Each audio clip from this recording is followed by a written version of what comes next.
Now let's move on with our definitions of the 4 situational controls. Now in a previous video I said 4 levels of controls, but we really say that it's the 4 situational controls because in any given situation there are 4 aspects that you can control and work to control. All right, again, so we've gone over the 5 core principles and you can catch those in some of our previous videos.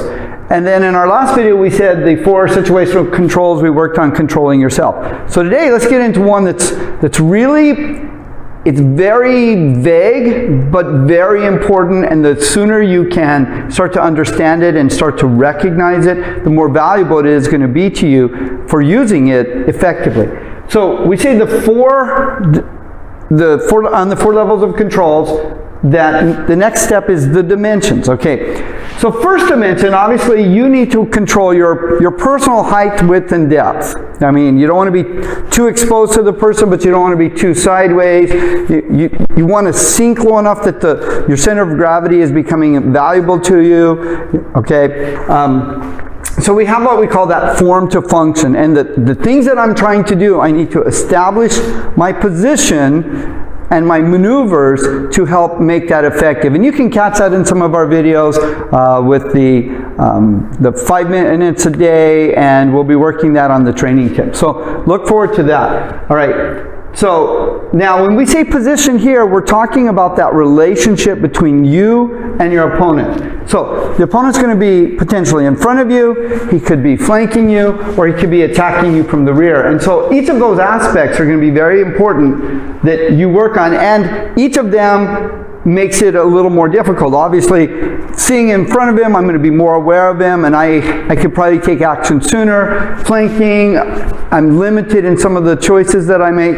Rear, okay, now he can get closer to me and stuff before I could be fully aware of it, and then I'm going to have to maneuver from there.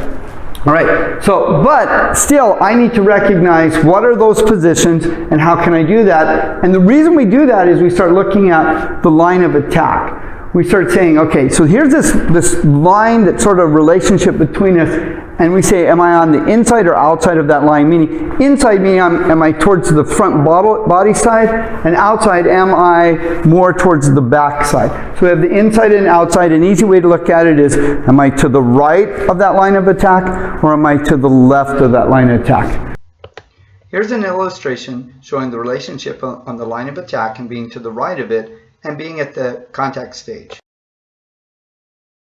Okay, and then we want to watch the ranges. Those are the distances that are between us. So we want to say, okay, well, that one range is that I'm out of contact, neither of us can really touch, you know, and I have lots of opportunities to potentially run, to talk my way out of it, so on and so forth. The contact stage now, real quick, I mean, we can just reach, we can touch each other, we can check different aspects that each could do, and now my choices are becoming more limited. To run away, he could grab me before I could get away, okay? He might be able to stop me before I can come in, but conversely, I can do the same. You know, before he gets too far away, I can stop him there, and I can actually stop some of his actions before they even get to me. The penetration range, now we're both at this distance that we can, you know, we can hit and hurt each other and create some damage, all right? And then that manipulation range, we're tied up, we're controlling, we're locking, we're choking, we're taking each other to the ground, vice versa. And so we're working those aspects. So what's important about understanding of these is recognizing that when I'm in this situation, I can't go, okay, I'm in this manipulation range, and okay, I'm going to jump to the out of contact range. I can't. There's 2 other ranges that precede that out of contact, and I need to use those ranges as I'm trying to establish a further distance apart, or a dimension of being further apart or moving in. As I move in, I don't want to just instantly try to go in and go for a chokehold. I need to check as I'm going in. I might hit to knock him out of time, to cause some sort of injury, and then apply the manipulation. All right? So this is what we mean by the dimensions. We have it so that it's going, you know, again, my personal height, width, and depth. Okay? Where are we in relationship to each other? Am I to one side or the other side of the line of attack? Or if I'm directly on it, how can I utilize that to be more effective? Can I go underneath or over top any sort of defense that he's establishing. Okay? And then what are those distance? You know, am I out of contact? If I attempt something here, is it going to have any sort of effect with the out of contact and contact range? Then the penetration range. Am I striking? Am I hitting? Okay? And then the manipulation range is how am I working and manipulating joints, things of that nature, you know, changing his height to width and depth.